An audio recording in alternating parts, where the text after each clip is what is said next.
you've got a new type of spear technology or something like that, or is it something completely different? We don't have answers for those things, but do you have any thoughts about it?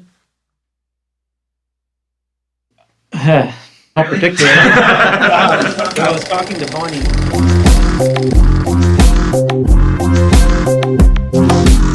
The New Brunswick Archaeology Podcast, featuring your hosts, Gabe Reinick and Ken Holyoke.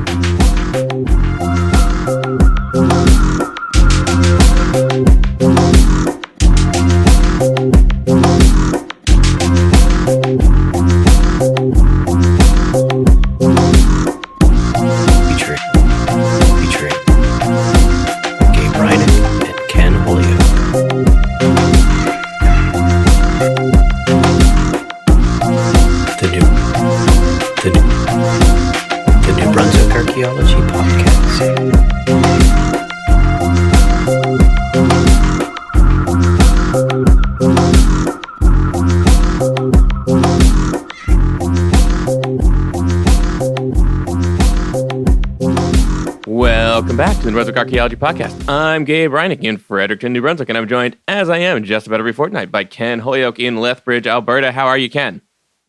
I'm very good, Gabe, and the listener won't know this, but you are now almost fully on Canadian soil, and actually you've set up the new studio. That's right. I am.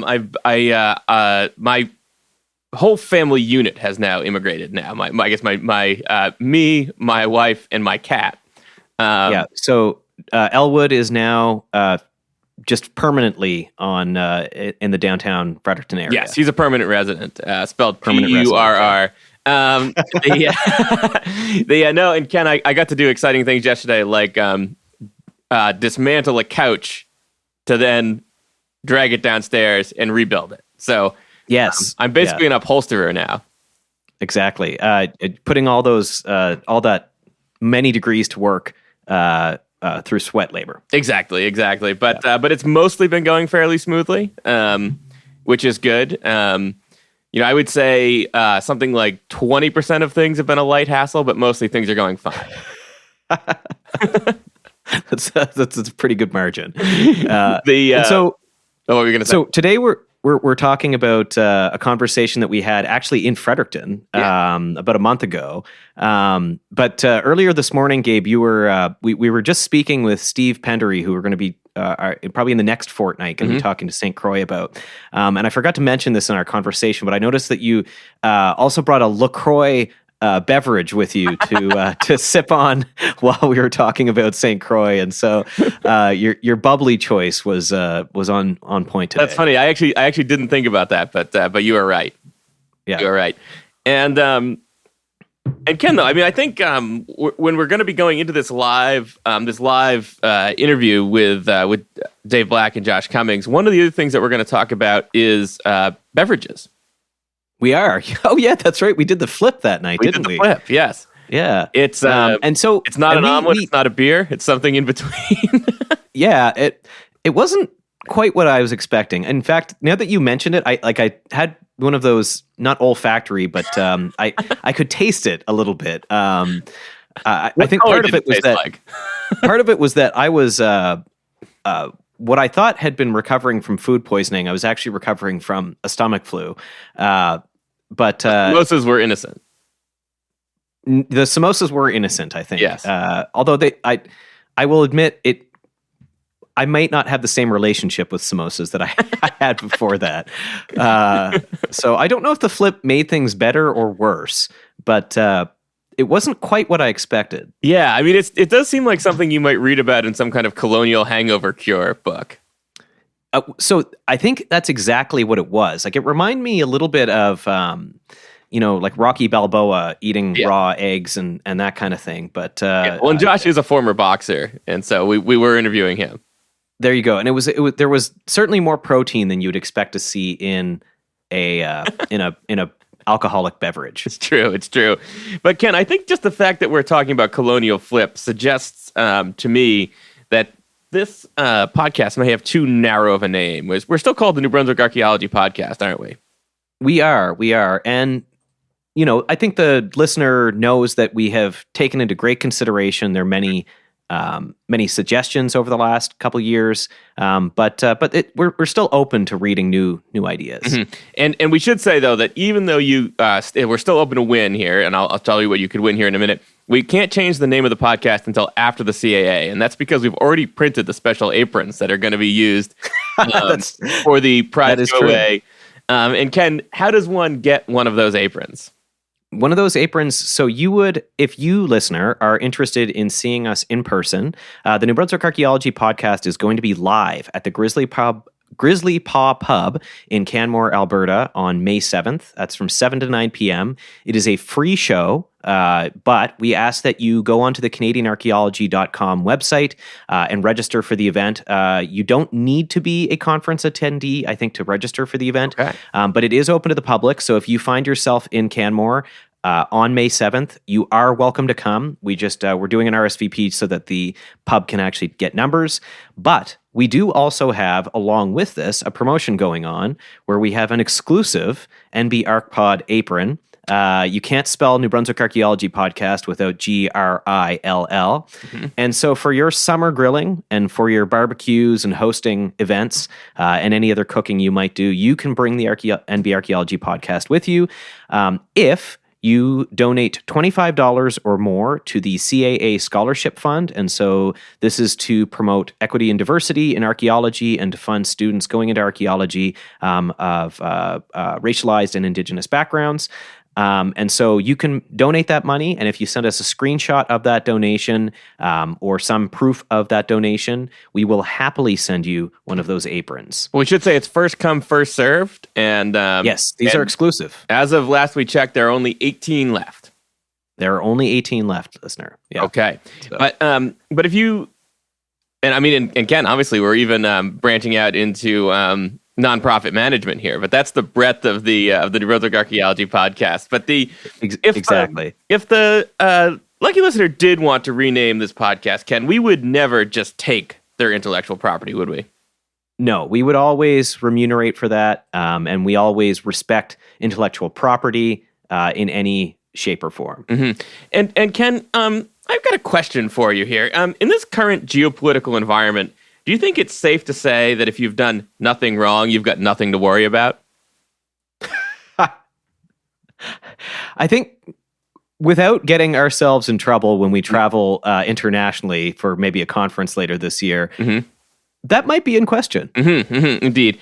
And let me ask you something else, Ken. Do you use antivirus software? Actually, do you know what's funny is I used to, and I don't anymore, because apparently the antivirus software built into Windows is more reliable than the ones that you pay for. Well, but so you do. It's just built into Windows. Exactly. You don't go in and like unhook it. I don't. No. Do you lock your car at night? Well, my car is parked in the garage, so I don't actually have to do that. Okay, but you lock it into a garage. Yeah. Do you wear a helmet when you ride a bicycle?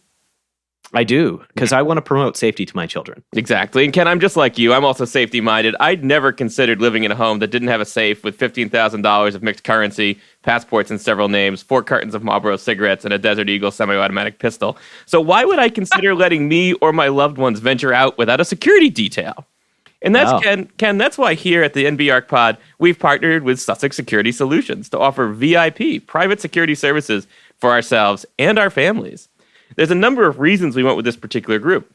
First, each one of their private security specialists, or what you and I might call a bodyguard, is a veteran of an elite fighting force, whether that be the SAS, Naval SEALs, CANSOPCOM, night watchman with at least 10 years of Black Friday experience at a major American box store, or the French Foreign Legion.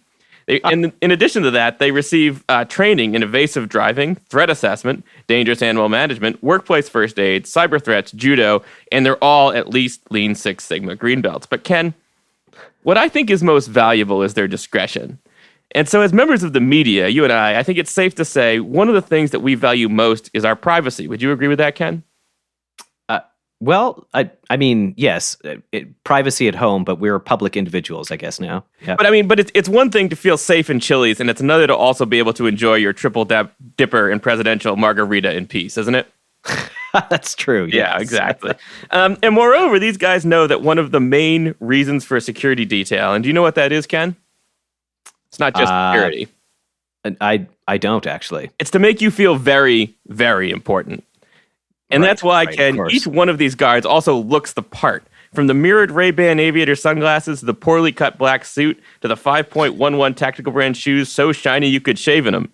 And speaking of shaving, they've all got cop haircuts that reveal their earpieces so they can say things like, "We've neutralized the threat." Or, "Can you ensure that Mr. Holyoke's child is okay? He just got absolutely smoked by a tumbleweed." This security detail is guaranteed to make people say, "Well, look at that asshole," and give you just the edge you need before going into a big meeting or on a first date.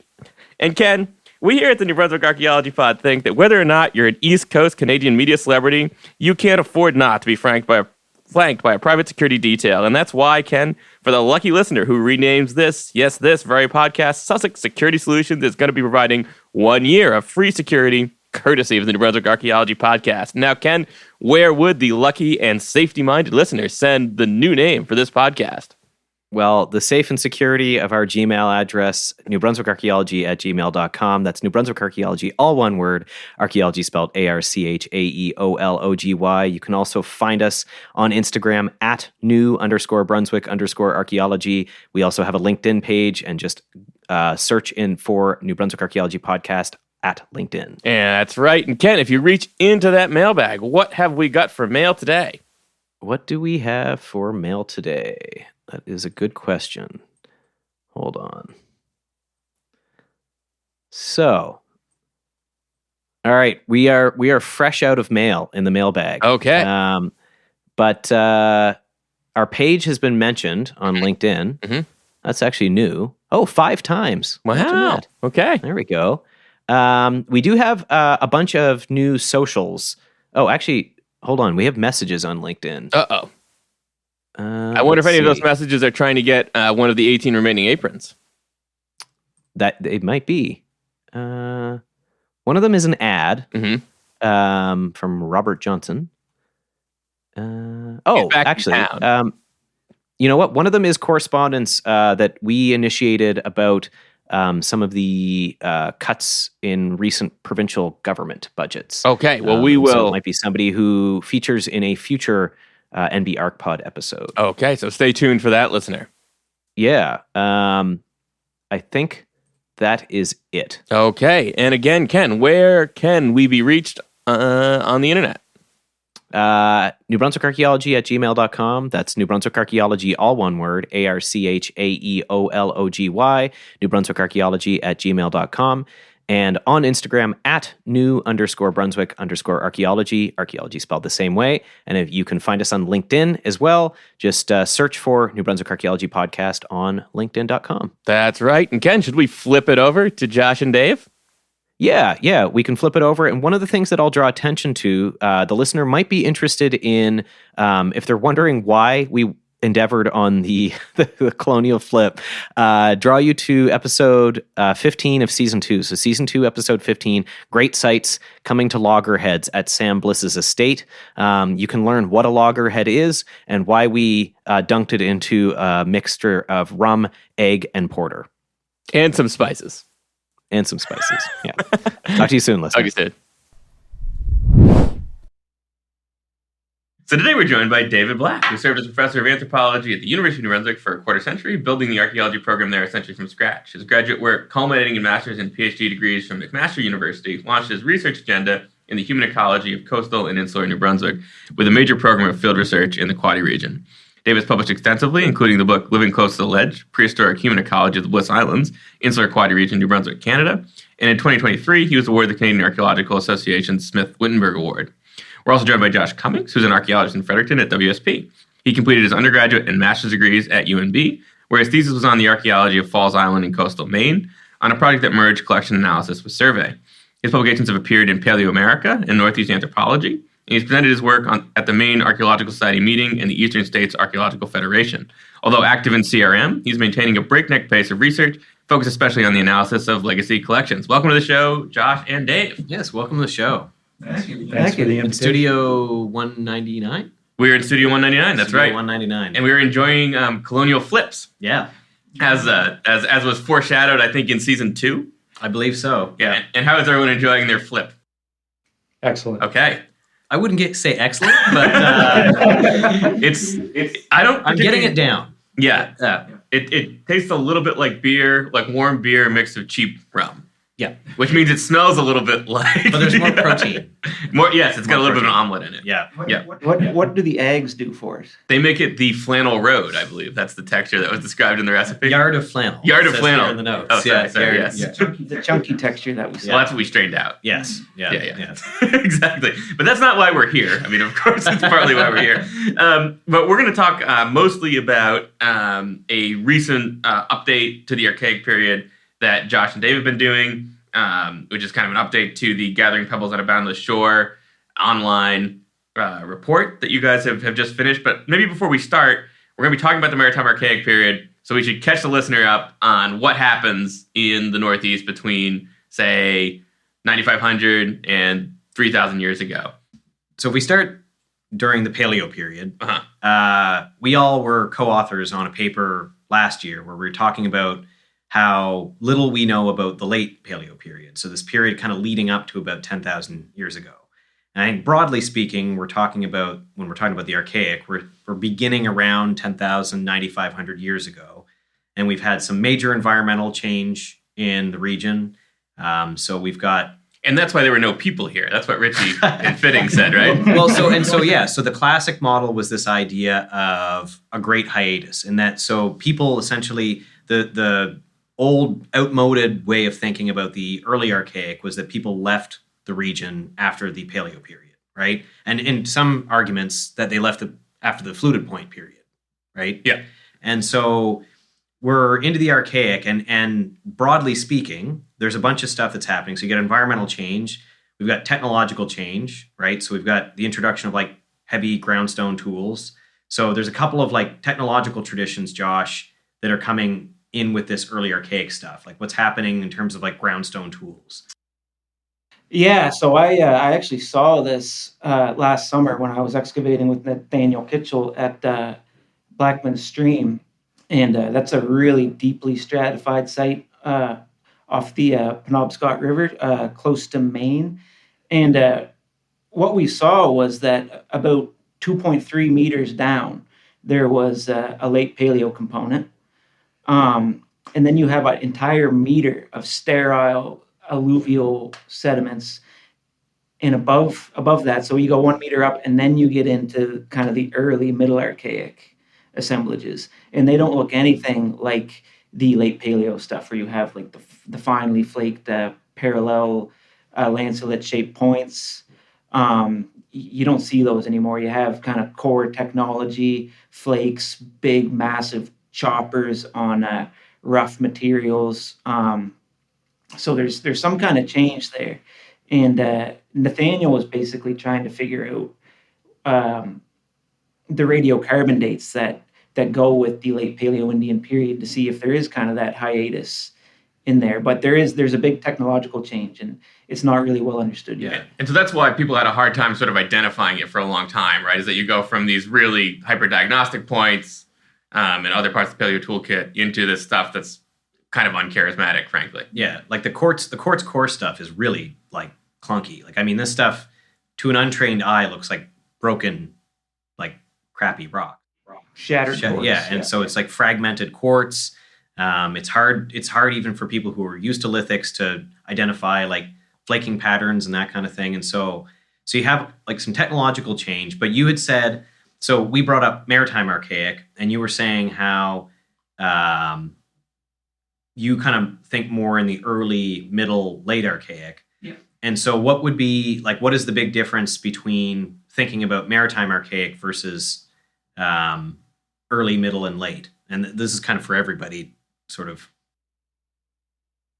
So I don't like Maritime Archaic because I think it gets rid of a lot of the nuance that you see.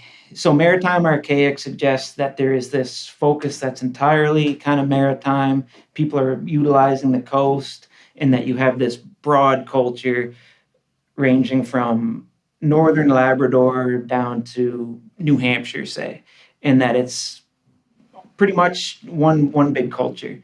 And I see so much nuance in the archaeological record that I think the term maritime archaic kind of hides all of that. It puts it in one big pot, and it's hard to describe changes that you see temporally and regionally. So, and we think of it kind of like a geography thing where you've got like the maritime archaic, you've got this coastal adaptation, but then it's kind of contrasted in the early archaic with this Gulf of Maine archaic thing, which is these quartz core, and that stuff is sort of related but different than the maritime. This is the thing, is like all of this stuff is overlapping, and like there are other complexes like you talked about, like was it Morrow Mountain or Morrill Mountain? Morrill Point. And then there's the Atlantic Slope macro tradition, and so there's these like projectile point styles that are coming up along sort of east of the Appalachians, all the way from the southeast up into parts of northern New England. Mm-hmm. And these are what we would call like Neville Stark points between about 8,000 and 6,000 years ago. And they come into the Maritimes. And so it's really dynamic in the sense that there's like new technologies. So you have like a lot of stemmed points, which you haven't had before. You've got, like you said, like choppers, you've got groundstone tools. But there are broader patterns that we're seeing within this early part of the archaic. And some of which ties in with like Morrow Point is a burial tradition, if I remember correctly. Yes. And you have some early hints at, like, you've got what's the one up in Lansamore up in Labrador that is sort of seems to be the earliest version of what comes to be known as the maritime archaic. And so we're just all going to pause and let Ken just keep riffing about it. Well, the greatest hits. But like, so if we're trying to give people an overview, mm-hmm. after about 6,000 years ago, we have a little bit better idea what's happening. I think that's true. Could I foreshadow something we're going to talk about here? And this is probably a question both for Dave and Josh. Can you talk to us a little bit about what we don't know about the coast during the Archaic period, and what we've learned from the coast through like scalp drags and things like that? Like, Dave, I know you wrote up an interesting diagnostic artifact from a scalp drag. Yeah, one of the things that listeners may not realize is that one of the reasons that there's so much confusion about the Archaic is because even as recently as the early 1990s, when I started teaching at UNB, there were still people who were publishing and about the idea of the Maritimes at least being largely depopulated for several thousand years after the Paleo-Indian period. And that idea still had a lot of traction, and it continued to have traction at least for another decade or so. So a lot of the information, particularly about the earlier parts of the Archaic in the Maritimes, has been accumulated so recently that it's not surprising that there's a lot of controversy about it, and there's very little consensus about how to interpret it and even how to categorize it. Yeah, and so part of that was that, as we mentioned, it's early Archaic stuff tends to be a little bit uncharismatic, and then at Brigham and Sharrow it was deeply stratified. And those are two sites in Maine that kind of were like, so you've got these very obvious looking diagnostic points that go until, they're certainly dominant in New Hampshire, start to go into Maine, and then by like Bangor, people were like, where's the Archaic? And then in a CRM project, I believe, for a bridge replacement at the Brigham and Sharrow site, they found deeply stratified quartz technology, basically, with good radiocarbon dates. Yeah. When Brian Robinson defined the Gulf of Maine Archaic, one of the points that he made was that the reason that the visibility of early and middle Archaic, if you want to call it that, in Maine and the Maritimes, was because there were few or no diagnostic projectile points for several thousand years after the Paleo-Indian period. And since everybody in archaeology, at least in the Northeast, is projectile point obsessed, were then still are, it made that particular period very difficult to understand. Yeah, you didn't have that point to frame everything around, right? So you had to kind of do a whole assemblage analysis to try to understand what the patterns look like. And it must be so hard to name a tradition that doesn't have a diagnostic point. Like, that must be frustrating, The other thing that's going on though is sea level rise had appears to have nuked basically a large part of what would have been a coastal Archaic record. Yeah, because at that time, the water levels in like the Bay of Fundy, for example, have retreated to somewhere between 20 and 60 meters below their current 60 to 70 meters below modern sea level. So 15,000 years ago, they're 60 or 70 meters above the modern high tide line. By 10 to 9,000 years ago, they're 60 to 70 meters below the modern high tide line, and then they come back up. So people living on the coast after the Paleo-Indian period, their coastal sites are essentially gone until about, arguably 4,000 years ago. Or For the American listener, that's 482 CFL fields. I think it was Spiess and Shaw in 2024 stated that in the Gulf of Maine, 12,500 years ago was the low stand. Okay. So basically, on the Gulf of Maine, up to the late Archaic, so roughly 4,000 years ago, anything between 12,500 and 4,000 is underwater.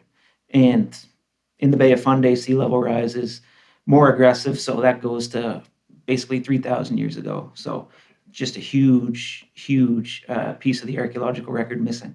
And we see that in scallop drags, right? So I think Spiess and Price have just done a scallop drag paper. But Dave, you've also written up a full channel gouge from a scallop drag. Yep. And I guess my understanding is the guys running the drags don't know exactly where they pick them up, but they've got kind of a ballpark idea. And if you look at the bathymetry, this sort of lines up. Yeah, they have a pretty good idea where they find them, I think. Yeah, I think the modern ones, because subsurface GPS or whatever you want to call it has become much more sophisticated over the last 30 or 40 years. So when people find stuff now, they have a much better idea of where they got it from than they did 30 or 40 years ago. The other thing that we aren't talking about that's super complicated is the transitional or terminal Archaic. The listener can't see, but Dave just left. He said, "No, we're not doing this." And this is we get very diagnostic points again, and this is maybe like 4,000 to 3,000 years ago, somewhere in there. But we don't really know what's going on, and it's a subject of some debate in the archaeological record. So there's potentially something called Susquehanna, which is a technology, an idea, or a population replacement, depending on where you come down. Do either of you guys have thoughts about that before we jump into talking about Rum Beach? We skipped the late Archaic. Late Archaic's really interesting, but yeah. But it's not as complicated as the rest of it. True. Yeah. Well, maybe it is. I don't know. Okay. I don't think it was a population replacement. I don't know this too well, but it seems to be that early on there was kind of like a scattering of Susquehanna transitional Archaic stuff seen kind of in southwestern New Brunswick, and it was thought of as kind of people starting to migrate into the area, a little bit of initial parties coming into the area. And basically what we know now through our work in the Quadi region is that there were a lot of transitional Archaic sites. It wasn't just a small group of people coming into the area. It was, there's sites all over the place. It's I think it was people that were still here, just changed their lithic tradition, changed the way they make projectile points is what makes them make most sense to me. Okay, cool. And what do those points look like? Just while we're... I'll let Dave take that one. Well, some of them are broad points in the classic sense of broad points, the way it's used in most of the Northeast. So they're large projectile points. Probably most of them are actually knife blades rather than projectile points. They're very broad at the shoulders. They often have triangular blades, and they're often made on 5-sided bifaced blanks, and very often made out of either kineo-traveler volcanic materials from Maine or various kinds of banded volcanics. Can you describe a 5-sided blank? I think the Dungeons and Dragons listener just thought about a way to roll for more mana. I don't know how I can do it without using the Stare down the barrel of the camera. They're essentially so they've got a point at the end, obviously, because at the distal end they have two blade margins that come down to shoulders. The shoulders are indented towards the stem, and then the stem projects below that. Some of them have square stems. Some of the earlier ones, some of the later ones have more like expanding or notched stems. And one of the things that I remember from at least from the ones in New England is that sometimes the stems were made by punching the notches rather than flaking them. And they're made from preforms, not flakes. Yeah, that's right. They're made from preforms, not flakes, which is a big difference from some of the earlier material. Gotcha, cool. And as Ken mentioned, we did not talk about the late Archaic. Ken, you got some experience with the late Archaic. Do it? Well, we were talking about it earlier. Oh. Yeah, so around 5,500 years ago, we sort of enter into the late Archaic. And so... Or what Josh might call the middle Archaic. Yeah. But probably between about 5,500 and 4,000 years ago, late maritime Archaic is probably most closely associated with what we would call the Moorhead phase or Moorhead burial tradition. But what else is going on around that time, Josh? Well, this is just another reason that I don't use maritime Archaic. It's because 6,000 to maybe 4,500, 4,300, you have what's called the Laurentian tradition. And that's it gets really complicated in their Laurentian tradition because what we see is these large, thick bifaces with wide side notches at the base come into the toolkit, and they're termed Otter Creek points. So these come into the toolkit around 6,000 years ago. They show up at Sharrow and Brigham. I think they're dated to roughly 5,800. There's two sites in the Quaddy region, well, close to the Quaddy region, interior, 9520 that Steve Cox excavated that has a lot of Otter Creek points, and then Medibemps. And so the thinking on this is that you have a middle Archaic toolkit, right? You have unifacial technology, of core technology, fully channeled gouges in some cases, groundstone rods, and then you have the addition of the Otter Creek point. So it's probably middle Archaic peoples bringing in this Otter Creek style tool into their toolkit. So you have that up until 4,500, 4,300, and then you get the switch to the Moorhead phase, which uses a totally different toolkit altogether. You have a stemmed point, they're thick, and they are very sharp. I don't know where it was going with this. Well, they're made on flake blanks. Yeah, which made is on one of the things that distinguishes them from terminal Archaic technology. Gotcha. Okay. Yeah. These are these platform retained curved small stem points that you're finding in all these late maritime Archaic sites or late Archaic. Exactly. Yeah. Exactly. And the listener may not know this, but Josh actually maintains a website called Otterknot where you can send in pictures to find out if it's an Otter Creek point or not. Okay. Well, one of the things we should point out is just how unusual those late Archaic projectile points are. I mean, there is no other time period in the Northeast, and I don't know of anywhere else either, where people intentionally retained the striking platforms of flake blanks on the bases of their projectile points. And one of the things that one would want to ask oneself is, why did they do that? And we don't have a clue. Yeah. As far And as I know. the other questions too, like why add Otter Creek bifaces to this existing toolkit, right? Like what is the advantage that the Otter Creek biface, or, is it a group of people coming in and interacting? Is it just this idea that, you've got a new type of spear technology or something like that? Or is it something completely different? We don't have answers for those things, but do you have any thoughts about it? Not particularly. I was talking to Bonnie Newsom a few weeks ago when I was on a research trip to Maine, and she had mentioned to me that she thought they might be used for big game like moose. Oh, cool. She didn't know, but maybe when moose were introduced to the region, if you needed a big tool for butchering, a big animal. It makes a lot of sense to me, but I'm not sure. That's just something that she mentioned. Something else that I want to mention too is that Otter Creek points and kind of the Laurentian tradition has it hasn't always, but it's been thought of as kind of an interior focused tradition. A lot of Otter Creek points are found on lake margins, along rivers, at outlets, things like that. So for a long time, it was believed that the Laurentian period Otter Creek using peoples were focused on the interior, while the Moorhead phase and that late Archaic portion was focused on the coast. And our research has kind of shown that that's probably not the case, because we've encountered several Otter Creek points on the coast, and also several other semi-diagnostic artifacts of the Laurentian tradition, such as fully channeled gouges, grooved cobbles, that could be placed in the Laurentian tradition, are coming up in scallop drags. So we have a pretty good idea now that the Laurentian tradition was coastal, and it was not just a interior tradition.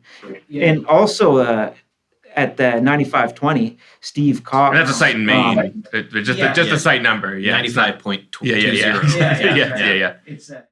It's just interior in the American side of the Quaddy region.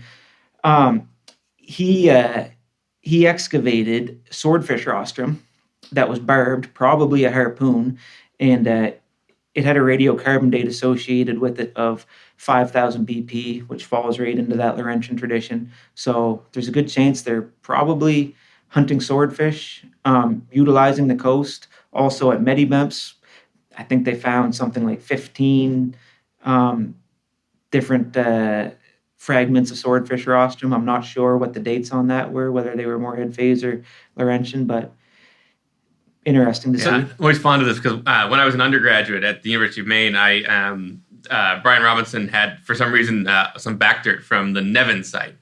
And we were screening it for lab class, and there was this big, huge hunk of bone, no idea what it was. And somewhat chagrined, I asked Brian, I was like, this looks really weird. I don't know what it is. He's like, oh, that's swordfish bone. And I was like, oh, all right, cool. Yeah. So we think of like late Maritime Archaic as kind of like classic sword fishing culture. So is it basically is it possible that these are very related groups? We just haven't been able to stitch this stuff together, and that it's just kind of depending upon geography, or is it like a habitation versus cemetery thing going on, or do they really seem like completely separate ideas, like Laurentian versus Moorhead? That's a good question. So this is where the red ochre tradition kind of comes in. And I think this is where the Maritime Archaic idea kind of really came from, is you have this red ochre ceremonialism that goes back 8,500 years and is fairly continuous. That's like Lonsa Moore, like Ken was talking about in Labrador. Yeah. And then you've got your sites in Maine, Morrill Point. There's that one in Penobscot Bay that I can never remember the name of. Yeah, I'm not sure. Turner Farm. Yeah, that's what I was thinking. Sorry. Oh, there's no red. Is there not? No. Okay. No, that's a Susquehanna. Okay. That's a confusing site because of that. Yes.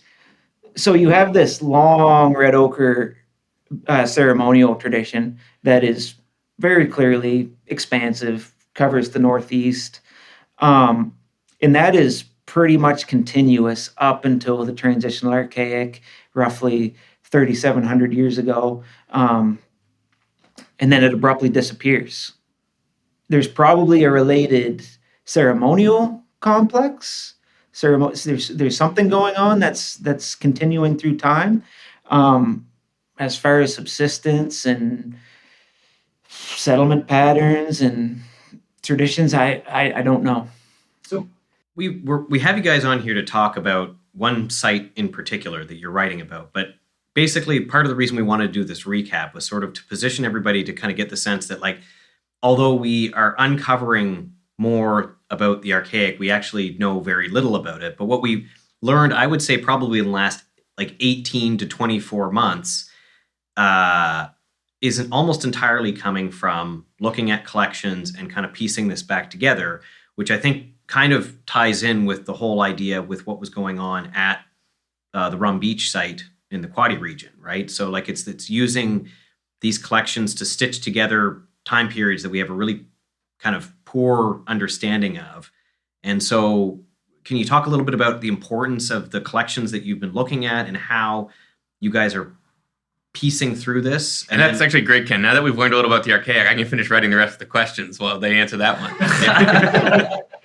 Good. Well, why don't I start by saying a few words about how the whole Rum Beach monograph came together? Yeah. So I really started writing that monograph just after I retired from teaching at UNB. And the reason was because I was looking at a map one day, and I've always got all my best ideas from looking at maps, I have to say. In fact, we saw the recipe for the flip on the bottom of the map. And I was looking at a map one day, and it occurred to me that there was some similarity between the Rum Beach site and some other sites where collectors had showed me what I was pretty much convinced were terminal archaic artifacts. And when I compared those site locations to the locations of woodland period shell-bearing sites, for example, and even historic homestead sites and stuff like that, what I saw was that they were dramatically different in terms of where they were located. Woodland period sites and often historic sites, which are often closely associated with woodland period sites, are often usually are exposed towards the south and sheltered towards the northwest. That's sheltered against prevailing winter winds and exposed to sunshine and good weather in the summertime. The archaic sites were completely different from that. They first of all, they were on low gradient shorelines, and the low gradient shorelines were almost always exposed to the west or the northwest. Sometimes to the northeast, sometimes both the northeast and the northwest. And so I wrote the monograph for two reasons. One was because I was frustrated because nobody had ever thoroughly and completely described one of these intertidal assemblages from a single site. People talk about them in the literature, but they never really describe them. And I actually got very obsessive compulsive about it. And anybody who looks at the monograph will see the OCD all the way through it. Okay? And it's the definitive edition now. Right. Yes. Right. Yeah. Yes, that's right. We are never going to touch it again. That's just so you know. Well, you did a great job, and I helped at the tail end. You did a great job at the end. And we'll come to that later because there's an interesting story about that. So that was the first reason, was because I wanted to do an exhaustive description and analysis of a single intertidal component like that. The second reason was because I wanted to put forward this argument that the archaic was different from the woodland in the Quadi region. And I've convinced myself of that, and I'm hoping when people look at the monograph that they'll be convinced of it too. Yeah, I think they probably will. But I should say there was a sort of preceding CJA article as well that advanced some of the general points of the argument as well, right? Yeah, I try to, not direct people to that anymore because I'm, ashamed of about 50% of it now. I thought it was a good article. Yeah.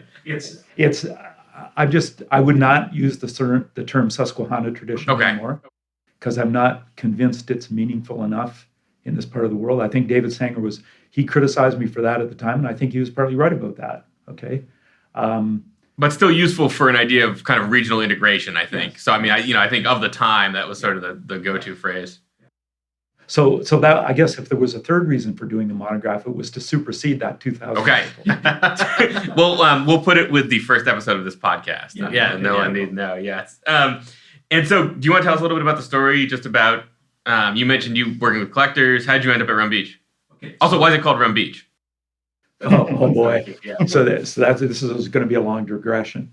So how all of the archaic research I've done, the Quadi region stuff, and also the stuff I did up to St. Croix, has been done because of artifacts that were showed to me by collectors. That's the first thing.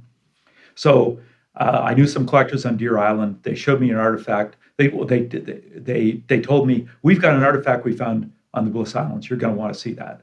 I figured it would be a projectile point that they found adjacent to one of the sites that we'd already tested. It turns out that it's this great big retouched flake of dark-colored volcanic, completely different from anything we ever found in a shell-bearing site. And they pointed to the map and they said, we found it here. And I said, no way. It would never have occurred to me. I'd been on that beach before, but it never occurred to me to look for flake stone tools or anything like that there. So the next time I was out on the islands, I was there with some students. We went out, we looked. We weren't there for 5 minutes before one of the students found another flake stone tool on that beach. And now we've got something like 150 or 160, maybe 170 pieces of flaked and ground stone off that site now. Much of it, I think, probably from the terminal Archaic and the terminal Archaic early woodland transition, so roughly between 3,700 and 2,700 years ago. But there are a few artifacts, including a grooved cobble, that are clearly earlier than that, maybe back as far as what Josh would refer to as Middle Archaic. Excellent. And then why is it called Rum Beach? It's called Rum Beach because a schooner full of illegal booze was wrecked on that beach in the 1920s. There's a whole long story behind that. It's in the monograph. I won't go through it here, but we'll link the monograph in the show notes. It's available online through the UNB Scholar Works, whatever it's called. Scholar Research Repository. Yeah. So, and the beach, I have to say, is still littered with broken liquor bottles. And that was even before your field school got there? Oh, nice. Yes. More. So you mentioned the unique aspects of the site in that the transitional archaic sites seem to be like they're sited differently, like they're located in different places than you'd expect woodland sites to be at. And there's this so what's unique about the site, and what's unique about this dark volcanic flake stone tool that kind of piqued your interest? Well, first of all, the Rum Beach site, and I think some of the other sites that we talk about in the monograph, are actually eroding out from underneath buried land surfaces, and those land surfaces are now buried underneath salt marshes. I think when they were occupied by archaic people, they were actually they were well above the high water line, at least by a meter or two, probably a meter anyway. And they were probably meadows and with freshwater marshes adjacent to them or something like that. And as the sea level's risen since the Archaic, slowly they've been inundated and saturated, and then salt marshes have built up on top of them. So now there's almost a meter of salt marsh peat above the layer where I think the artifacts are coming from at the Rum Beach site. Which would pose a challenge to excavating. Yeah, I was going to say, has anybody tested or done coring on these to? Dina Dinkos and her students excavated an intertidal site, which I think in some ways is probably similar to Rum Beach, at the Atlantic Ledges in Massachusetts, way back in I think it might have been the 1970s. But the sea level and tidal ranges are quite different in Massachusetts, and so what was possible there, I think, would be impossible now. Yes. Chris Turnbull once suggested that we try digging in the marsh to see if we could find a preserved boat. I thought that was a great idea, but I didn't think it was a very good use of our time. That is a great idea. That is a great idea. Yeah. Get a nice dugout canoe, just plonked right in the middle. Oh, right. It's too early for Norse. With a swordfish in it. yeah, exactly. And so you mentioned though that you're thinking about Rum Beach just in terms of Susquehanna, Transitional Archaic has sort of evolved a little bit, and you go into that in the manuscript. But could you maybe give kind of the Cliff Notes version of how your thinking's evolved on that?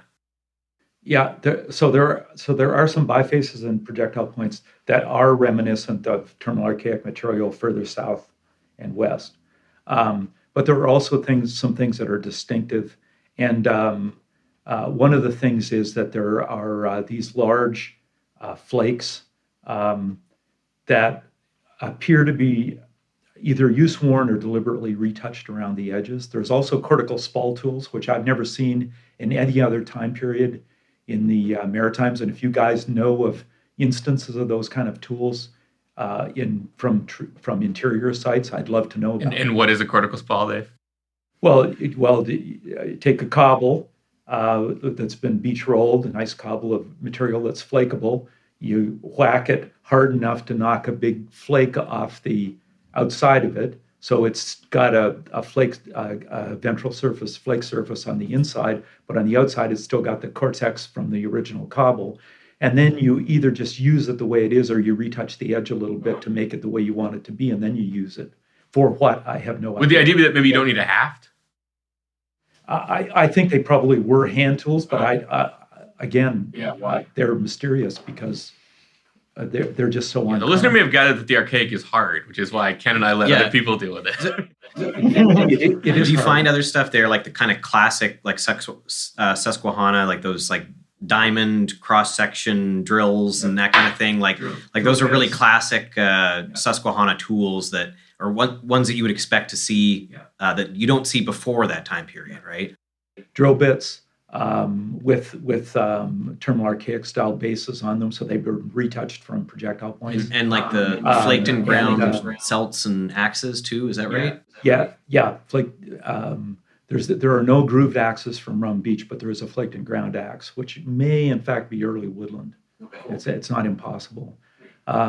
There's also Orient fishtail projectile points, 2 of them from Rum Beach, both of them, I think, made out of Kineo Traveler Mountain porphyries from Maine, which is so there are those kind of diagnostics. And do you have any like the rare stuff like the turkey tails or anything like that? Like nothing like that. The other thing that's unusual is that there are these flake tools that are about halfway between a flake tool and a deliberately made blade tool. Interesting. Okay. And again, there's something that I haven't seen. I think David Sanger found some comparable ones in some coastal sites in Maine, maybe even on the what's the group of islands you're working on down there, Gabe? The Roke, I think on one of the Roke Island sites at the base of it. But again, as far as I know, nobody's ever reported that technology from an interior site in the Maritimes. what about the blade-like stuff from Dead Man's Pool? Like, is that the same kind of technology? I've never looked at that stuff, so I don't know. And it would be that's a very interesting idea. A shielder. Yeah. Well, so I mean, like I looked at that stuff, and none of the cores line up with, like, it's unclear what they're making these blades off of, because all the cores that, or at least the ones that he collected that are in the collection, are like flake cores that, and like a more like a multi-directional or bifacial cores, and probably geared toward making all of these lanceolate early woodland bifaces and like meadowood style bifaces that are there.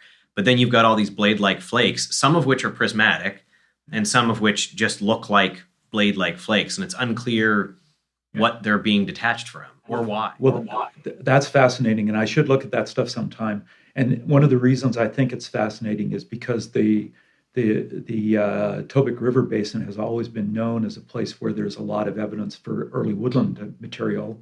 And David Sanger even argued one time that the ways in which the sort of terminal Archaic, broadly speaking, stuff in southwestern New Brunswick was different from the classic stuff further south was because it was more like some of the stuff that he'd seen in northern New Brunswick when he worked in the Tobic and the upper and the middle St. John. Okay. So there probably is a connection there, and it'd be a really interesting one to pursue. Yeah, it really would. Totally.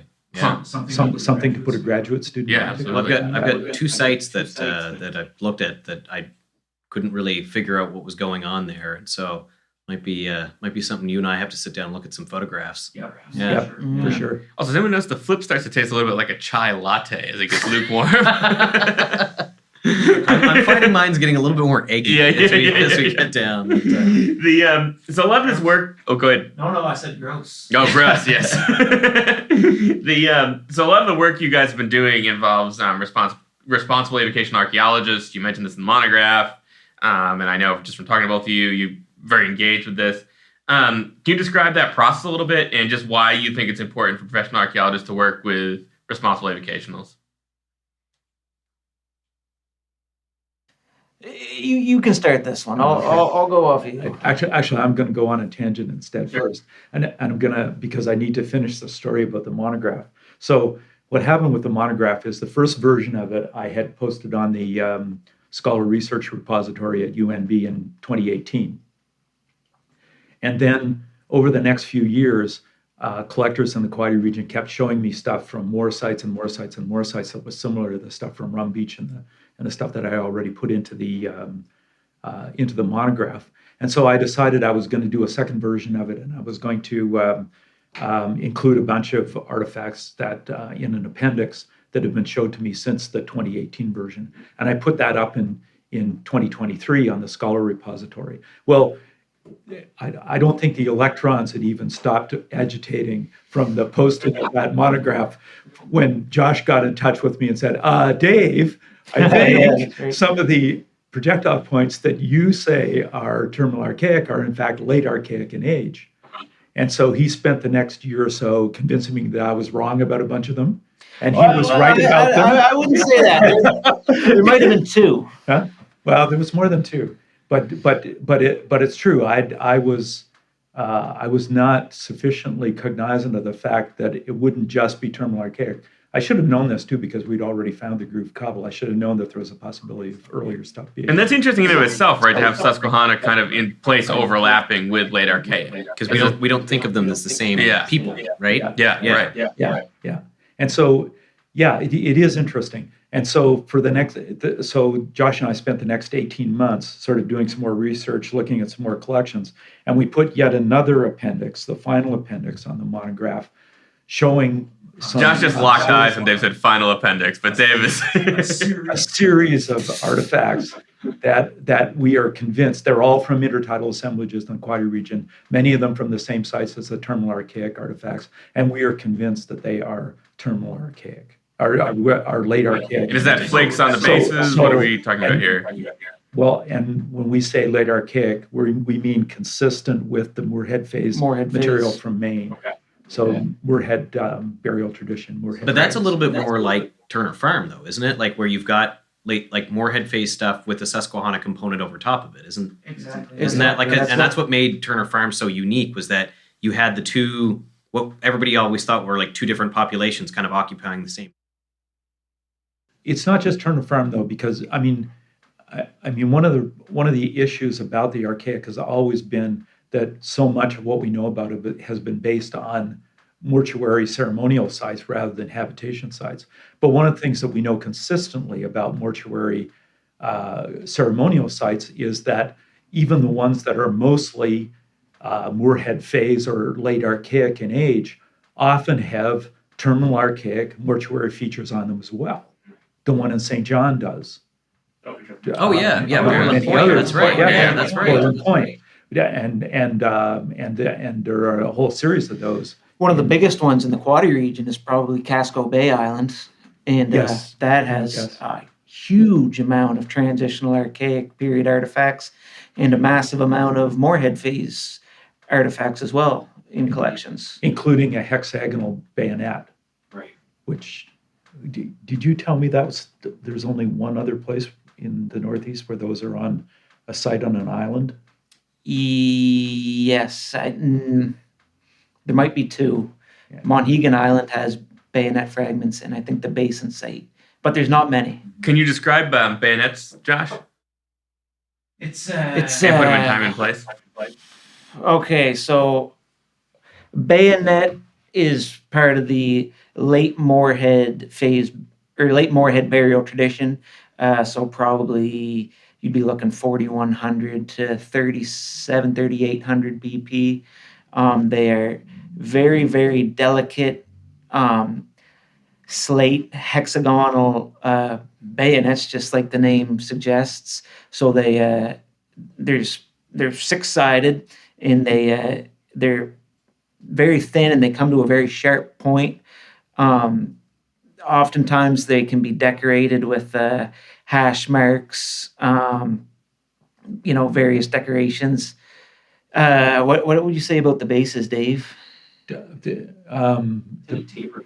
Yeah, the taper, the bases as well as the blades on them taper to a point often. Sometimes they have shoulders. Sometimes they have shoulders. Sometimes they have notched shoulders. But they're reminiscent of swordfish rostra, right? Yeah, because some of them are kind of like have serrations, like pointed serrations on them that look a little bit like a rostra. Yeah, there are a number of different kinds of design elements that have been found on them. And not just that, but there are also swordfish rostrums that have been turned into hexagonal bayonets. Right. So how related are these to those like big hexagonal like harpoon heads, like the ones that you were showing me earlier, like the one that was found in Scallop Dragger, the great big thick guy? Well, those are not hexagonal. they might be related through just slate technology being passed down through time, or the continued use of slate. But I No, like technological or other than the use of ground slate, they're okay. yeah. And do we know where the slate's from? Do we still think it's from Monson, Maine? What are we thinking? I don't think anybody has ever been able to trace the origins. I know people talk about Monson because that's a well-known series of slate quarries. In fact, I think they still quarry. Yeah, they do. I had an apartment with a sink from the Monson Slate Quarry, which I was sorely tempted to steal when we moved out. So Bruce Bork at the Maine State Museum told me that he believed that most of the bayonets were quarried from Monson. Okay. He had mentioned that there had been bayonets and bayonet fragments found in the streams around Monson, which he used to suggest that it was probably a quarry of some sort.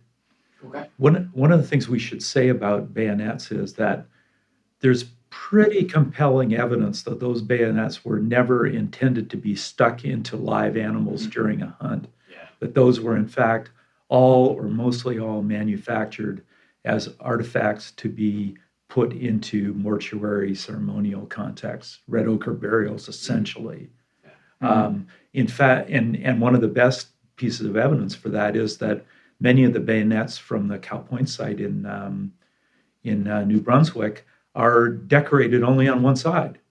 They were clearly intended to be placed in burials with the decorated side up. That's an interesting point. That is interesting. Yeah. So just on steering away a little bit from the late Archaic stuff, but you brought up an interesting question about sourcing. And one of the things that happens in the transitional Archaic is you have this, you mentioned in the early Archaic, there's this adoption of like banded materials and darker materials to shift away from fine grain stuff. Dave, you've talked a little bit about like the transitional Archaic being this period of time when you're starting to see kind of the reintroduction of finer grain materials and these kind of transitional materials. And so where by materials, Ken means rocks. Yeah. So where are like you talked about Kineo and Maine as being kind of a key source. Where are people going for rocks to make their stone tools, and how does that change from earlier in the Archaic? Yeah.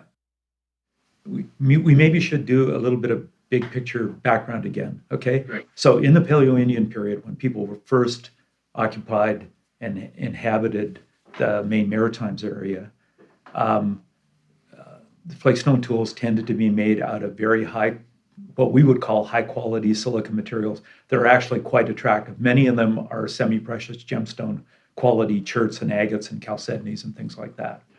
In the late woodland period, and to some extent in the middle woodland period, and a little bit back into the early woodland period, those kind of materials also are used for ceremonial objects, but also for utilitarian objects. Some of them from the same sources as were used in Paleo-Indian times, some of them from different sources. So that's the two ends of the continuum of culture history, of indigenous culture history before European contact.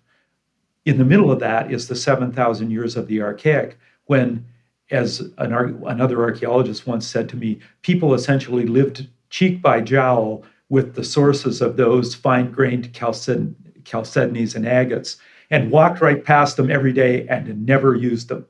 Yeah. Instead, they used what we would call these sort of intractable materials like felsic volcanics, quartzites, bull quartz, and these kinds of materials to make almost all of their flake stone tools. And to me, that's a puzzle. As somebody who's been interested in flake stone technology all through his career, that puzzles me, and I have no answer to the question of why that should be. Like some of it is maybe like a technological limitation. Like, like you and I both worked around Washtenaw chert. It'd be very hard to make a very big biface out of Washtenaw chert. Why would you want a big biface? Yeah. That I was going to say that begs the question of why. Yeah, but some of these massive materials are better for these bigger, clunkier broad points and that kind of thing, right?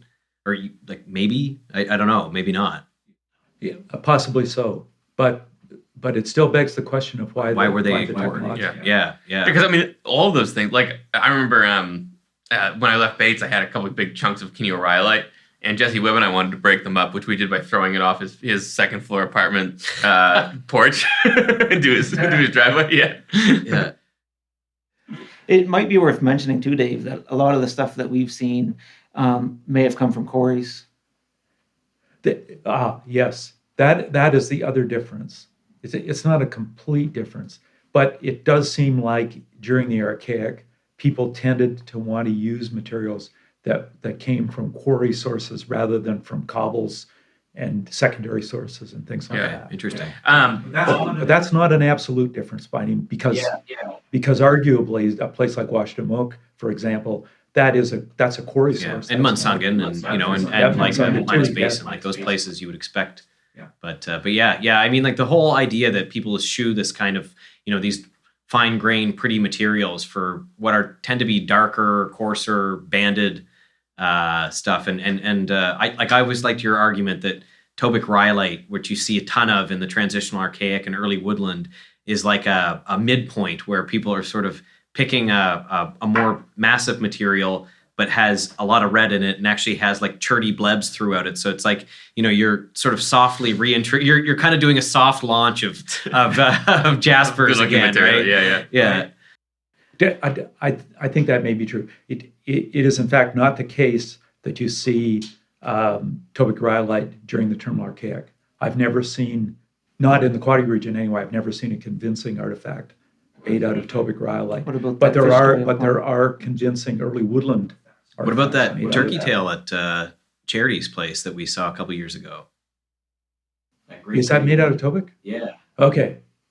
There's that fish tail from it. Okay, but that would be early woodland.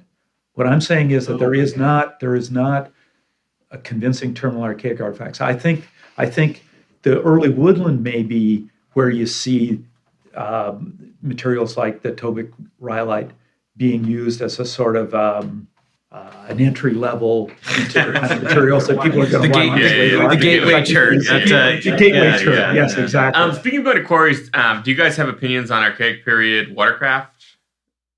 Thoughts about this? You might not. I don't know. I'm just curious. Go, Josh. Oh, well, okay. Yeah. I don't know how to get into this without. Can I just jump into something? Yeah. I'm just going to start somewhere. So as you know, Gabe, I did my thesis on Falls Island, and we expected that. There's a big legacy collection from Falls Island that is roughly 100 years old, collected by the Knapton Collected brothers. 100 years old. This material's older than that. Yes. Sorry, the collection was collected 100 years ago by the Knapton brothers. They were a unique pair of brothers from the American side of the Quaddy region. One used to walk around with a pigeon on his head, apparently. Anyways. It was the style of the time. He sounds like a real interesting guy. But so we expected to find a lot of woodland period artifacts. And what we found was a lot of late Archaic. And that was really interesting. And I jumped right into the late Archaic. And so Falls Island, there was 4 sites on the island. 2 of them kind of conformed to what would be typical of, Dave described the woodland period sites, kind of southwest facing, not really facing the open water, close to clam flats. And then there was a really interesting northeastern site that faced the open water. It had a low relief beach, gravel beach, real shallow. And it was kind of unlike any woodland period sites. And a lot of the late Archaic artifacts could be placed there. So there was a lot of groundstone tools, big pecten ground adzes. There was a projectile point that was diagnostic of the late Archaic. There was a foreshaft, a bone foreshaft. So that's a specialized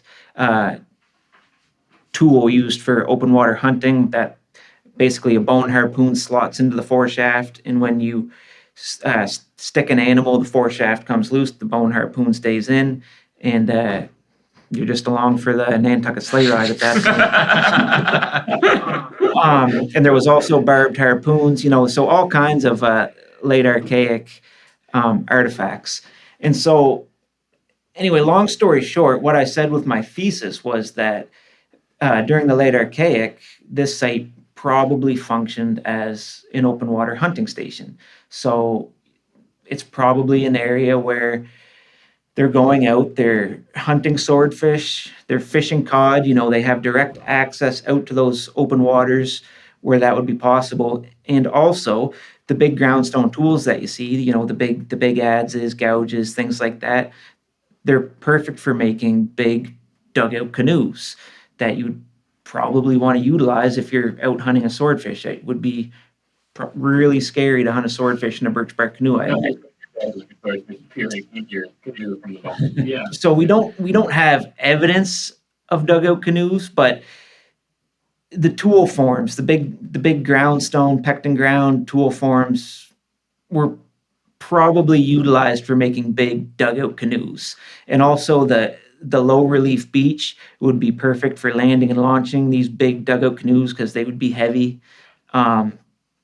So that was kind of my hypothesis, was that they're using big dugout canoes. Yeah, and for the listener, these, like, the way we envision these dugout canoes, there's some sort of pretty good ethnographic information about different groups around the world that have made dugout canoes. And the idea is you take a big tree, you kind of, like, in a lot of cases, like in Polynesia, for example, you light a fire on one side of the tree and you kind of burn out part of it, and then you chip out all the burnt wood to hollow it out. But you need these big heavy tools to kind of scrape out the insides of this, what is essentially a felled tree.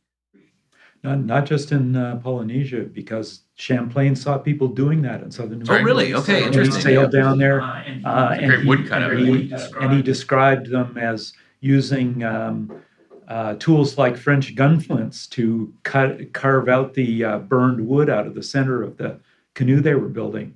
Well, what do those tools sound like? They sound like those little woodland scrapers made out of exotic shirts. Yeah. That's true, actually. Yeah. Maybe that's what that thing is from. That might be what you found there. Yeah. If I can just continue for a second, so kind of getting into the late Archaic work that me and Dave have done with the avocationals, these settlement and subsistence patterns that we kind of first saw at Falls Island with these low relief beaches, kind of facing the open water, that continued when we looked at avocational collections in the Quaddy region. So you have a very typical site for the maritime Archaic, I'll use it, or the late Archaic, would be facing the open water. You have that low relief beach, and you've got yourself a good late Archaic site. So they're using it plausibly for this open water hunting, cod fishing, sword fishing. It seems to be a pattern that we see in the Quaddy region. It's at Casco Bay Island, Indian Island. Deer Island Point kind of is oriented towards the open water. And those low relief beaches would be a place where you could, at high tide, you could ground your big dugout canoe, and then it could just sit there when the tide went down. As long as you anchored it somehow, it wouldn't float away on you when the tide came back up again. Okay, and that's a difference between then and the woodland period, when at some point people adopted or invented birch bark canoes, and then they didn't need to have that. They could live in a different kind of, or adjacent to a different kind of landform, because they could simply pick their canoes up and carry them up and put them beside their houses. Yeah. They didn't have to have them anchored. It's not like that chestnut we used to do survey with. I was going to say, that would have been nice to have the gradual beach. We did not have that. And I just want to riff on something since you kind of mentioned that. So the listener might be saying, well, there are no swordfish in the Bay of Fundy, or really the Gulf of Maine right now, and that's true. But 4,000 years ago and back, the water temperatures were much different, and the Bay of Fundy was a much different place than it is now. So roughly 4,000, 5,000, maybe even back farther, the tidal amplitude was much, much lower than it is now. So you didn't have that sloshing effect of fresh water coming in and coming out, and all the upwelling, cooling down the water. So what swordfish need, or what they like, is high warm sea surface temperatures. So when the sea surface temperatures are warm, they'll come up and they'll bask in that top layer, and they'll leave kind of a wake behind them, and they'll be swimming real slow. So people with dugout canoes would conceivably come up behind them, harpoon them, and you've got yourself a swordfish. I'm sure it was just that easy. Yes. Having read Old Man of the Sea, I know. You know, looking at the amount of swordfish they catch, they got pretty good at it. So around, I forget what the exact date is, 3,500 years ago or something, there's a Till Dam, I believe, at Minas Basin. Yes, right. I don't know. I don't know who to. Shaw, I think, wrote that. Yeah. John Shaw. Okay. Oceanographer. Because it potentially lines up with a Gooskop story, right? Yes, And also lines up very interestingly with the transition from late Archaic to terminal Archaic. Yes, so that you have that breach, and you have that sloshing effect that's resonating with the moon, and you get that big tidal amplitude coinciding with rising sea levels. And it's right around that time that evidence of swordfish in the Gulf of Maine disappears. We just don't see it anymore. But how does that line up with like the late Archaic red ochre stuff disappear? It's right around the same time period. around the same time. Before we leave swordfish hunting, I should say that right up until the 1950s, people were swordfish hunting out of Yarmouth out onto Brown's Bank. And David Sanger did a very interesting piece of ethnoarchaeology where he interviewed swordfish hunters and used the information he got from them as a way of interpreting the Archaic archaeological record. And you guys might want to put that article into your and that's in Painting with a Broad Brush, the J.V. Wright. I believe that's J.V. Wright. I think, and then there's a little bit about it in the main bulletin, I think, and we'll slip that in the show notes. I think they still swordfish out in Nova Scotia. Do they? Is it? Yeah. They saw rostrum, right? Is that? I have. Yeah, I was going to say, I thought you'd acquired a rostrum from. Oh, that's right. Nova Scotia. So they must. Yeah. So we're going to pivot here in a minute to just some of the stuff you've been doing with Bailey Collection, all that. But I thought we could loop back quickly just on avocationals, why we need them, why they're so important to this work. Okay, so here's something that avocational archaeologists have taught me, and that is that archaeologists, when they do coastal surveys, look on coastlines at exactly the wrong time. Okay, because it's all, to some extent, it's always tied to the academic calendar. Mm-hmm. So the time that you have free to take students out and go do coastal surveys and stuff like that is going to be in warm weather. It's going to be in the middle of the summer. That's the worst possible time. The best time to go and look for artifacts is early in the spring, when the vegetation is still low on the shorelines, and right after the major. Yes, because ideally that's when the stuff is disturbed. That's when the stuff's disturbed and it's thrown up onto the shore. Yeah, a couple of the avocationals that we both know described to me one time we were coming out to Indian Island, and they hadn't been out since the season before, and it was just like we came around the corner and like, oh, something's changed, and they could tell. Just having been out the previous fall, this was like probably early May that we were out there, and the beach had flipped over basically, right? And like had been totally realigned. We pull the boat up on the shore, and the first rock that one of them picked up was a grooved cobble, and so, and like they knew where to look, and you're looking at like, the high water mark, the strand lines where the storm beaches come up. And well, I think also just someone who like walks their dog on the same beach every day is going to know that way better than someone who comes in for a couple of weeks in the summer. Yeah. So collectors are the people who are there with their boats and their boots on, ready to go out and look at stuff when it's likely to be found. And that's one of the most important aspects. What's one of the reasons that collectors should be supported. Yeah. Because they collect stuff that archaeologists are never going to get. And we should say we're talking about collectors too working in erosional contexts where so these aren't folks that are digging sites, these are folks that are finding things eroded out onto the beach or eroded up out of the intertidal zone. And are actively reaching out to archaeologists and working and inviting archaeologists into their houses to look at these collections and describe them and they themselves also have enormous archaeological knowledge quite often. I mean, are pretty engaged. responsible and responsive collectors. Yeah, that's the SAA terminology. Yeah, and we should say at the at ESEF actually we're hoping to have a increased kind of get back a little bit to that encouraging educational work. There's a committee that's going to be working on that. And we just saw a recent Josh is on that committee. That's right. Yeah, we just saw a recent news posting that the Canadian Archaeological Association has joined with a new group. Oh, that's right. Do you remember what the name of it was? No. Let me just go ahead and find it while I ask Josh to tell us what's the latest on the Bailey collection. I believe we're almost done the catalog. Okay. Or the collection before we know the Bailey collection.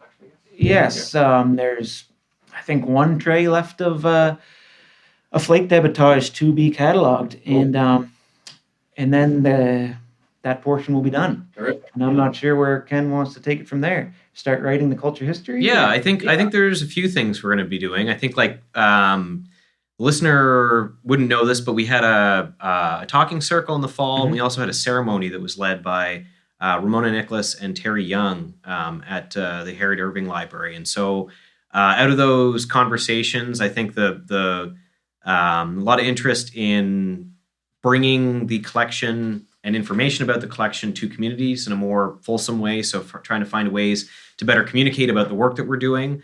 Renaming the collection. I believe one of the attendees to the ceremony said that the word Indian probably shouldn't be on those boxes, and I think the consensus in the room was that was probably very appropriate to remove that from the boxes, and that the collection maybe shouldn't be known as the Bailey collection anymore. And so I think the process of renaming it, there's been conversations around repatriation, but I know that our commitments from the get-go with the resource development consultation coordinators from Wolastoqey Nation included, for example, preparing an ArcGIS story map.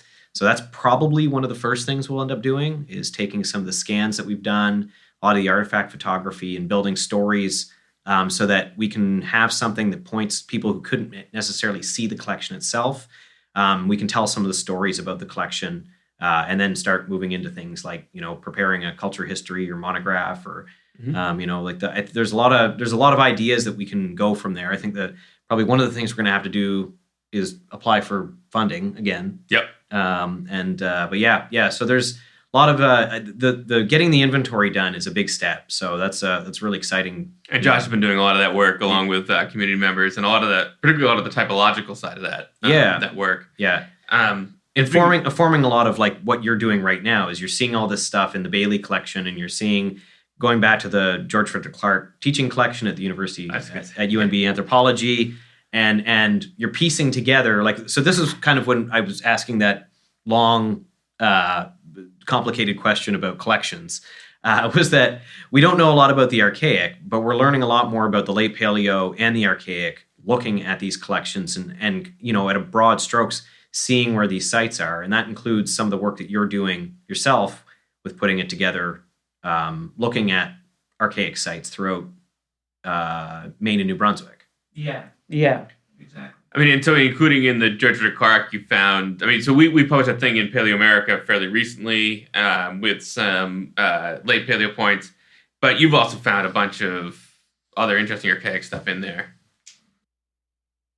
Yeah, so there is a kind of a shocking amount of late Paleo that we've come across in these collections, including the Bailey and the GFC.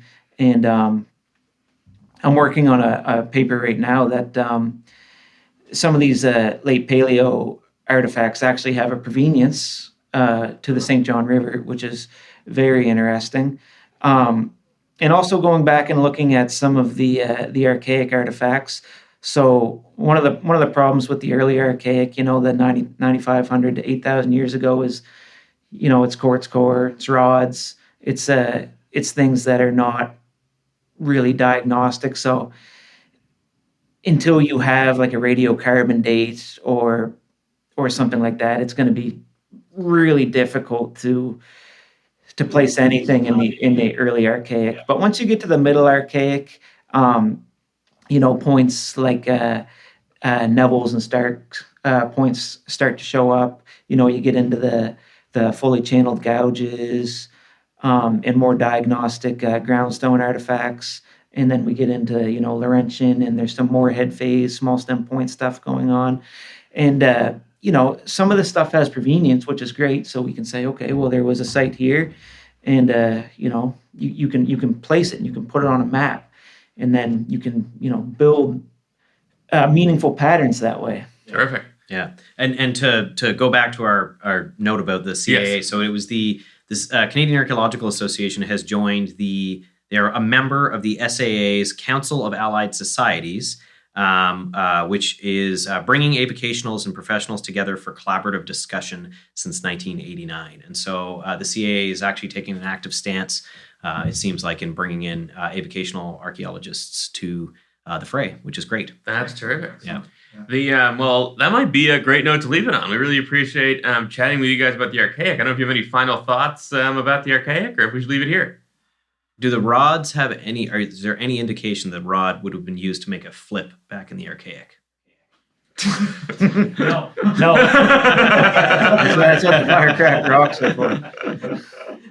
Yeah. No, nothing that's not really complicated. All right. All right. Well, you heard it here first. The Archaic's really complicated, listener. Yep. And Josh, Dave, thank you very much for coming on the program to share your knowledge about the Archaic with the listener. Yeah, thanks guys. Thanks for asking. Thank you. Yep. It's a lot of fun. Well, Ken, I think it's time for hit pieces. I think it is, yeah.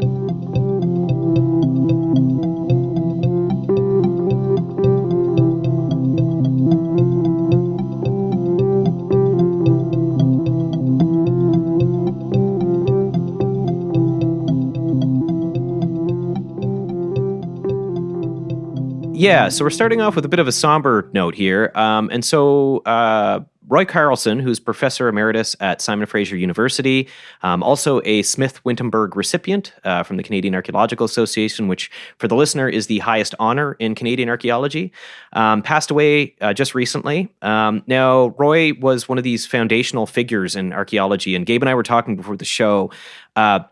There's an article that talks about kind of the early days of Canadian professional archaeology, and in particular, the growth of archaeology at university institutions in Canada in the 1950s and 60s and into the early 70s, and how the first meeting of the Canadian Archaeological Association was you could fit the attendees basically in one vehicle. And I believe Roy Carlson... At least if they were anything like they are today, attendees at the CAA should generally not be in the driver's seat of a vehicle. Exactly.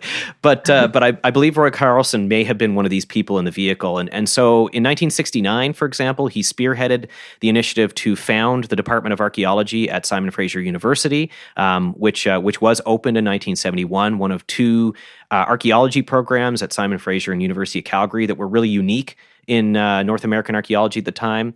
He also founded the Simon Fraser University Museum of Archaeology and Ethnology. He initiated the field program there, field school program, and also launched SFU Archaeology Press, which was a really important and remains an important archaeology press. I think many of us have a dog-eared copy of Knut Fladmark's Archaeological Field Methods book that would have been published by Archaeology Press. And in terms of his research, he did some foundational West Coast research, so was the project lead for the Namu shell-bearing site excavation. But he's also a foundational figure in Southwest archaeology, and his PhD thesis, which was published, is one of the most widely cited pre-Hispanic ceramic analyses in Southwestern archaeology. And so condolences to colleagues, friends, and family of Dr. Carlson, and we just want to draw attention to that. Yes, indeed. Condolences to family and colleagues. And then our other hit piece today is a pretty exciting article in Science from the world of the Clovis, pre-Clovis debates, I guess. It's good that these are heating up again in time for the Paleo-American Odyssey. Exactly, yeah. And this is by Todd Surivel and colleagues, including Cesar Mendez, Juan Luis Garcia, Christopher Lutkins, Jay Thompson, and Claudio Latour.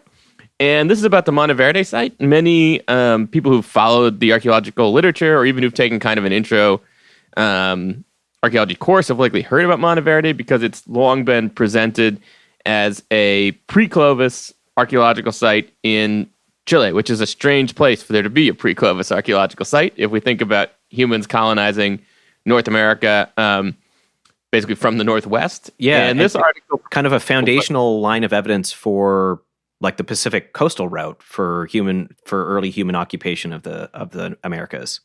That's right, indeed. And this article is called "A Mid-Holocene Age from Monteverde Challenges the Timeline of Human Colonization of South America."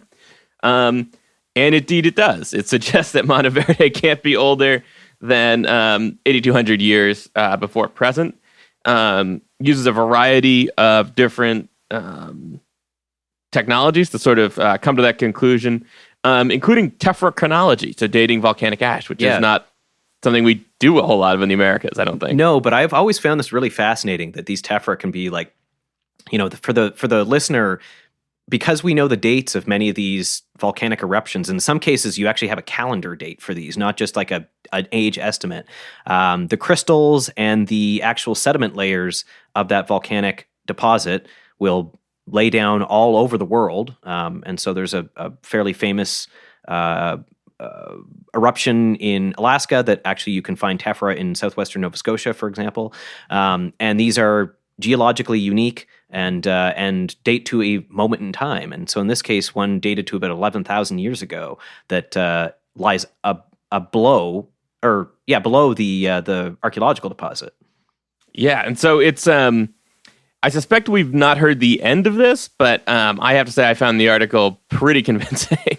Yeah, and what's really interesting too is that Monteverde, when the dates first came out, the site was incredibly controversial. And then there was the Blue Ribbon Panel. Yes. So an international group of archaeologists basically verified that everything that these very early dates, so Monteverde dated to around 14,000 or so years ago, and many people doubted that, in part because it's so far south in South America, and it was so early. And an international Tom Dillahay invited in an international audience of archaeologists to come in and like fact check the work, basically. But in the intervening years, new technologies have emerged, and there's been a revisit here, and so it will be really interesting to see how this debate plays out and what people settle on. Because I have it in my head, didn't they recover a chunk of mastodon meat in the excavation? I thought it was a llama, but maybe, okay. But I could be wrong about this. Yeah. So either way, for many people who teach intro to archaeology or North American archaeology or archaeology of the Americas, there will be a new slide that you will need to put in for your presentation probably the next time you teach this course. I think that's true. And it's also worth, the article, I believe, is open access. It's quite short, but if you want to sort of hear Survell discuss this work, it's worth...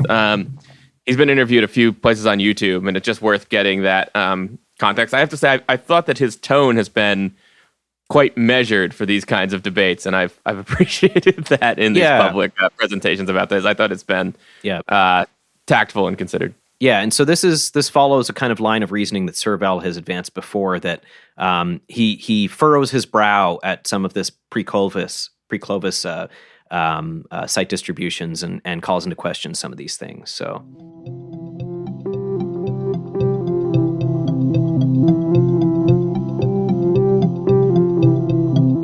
Well, Ken, I think we've reached the end of another episode. I think we have.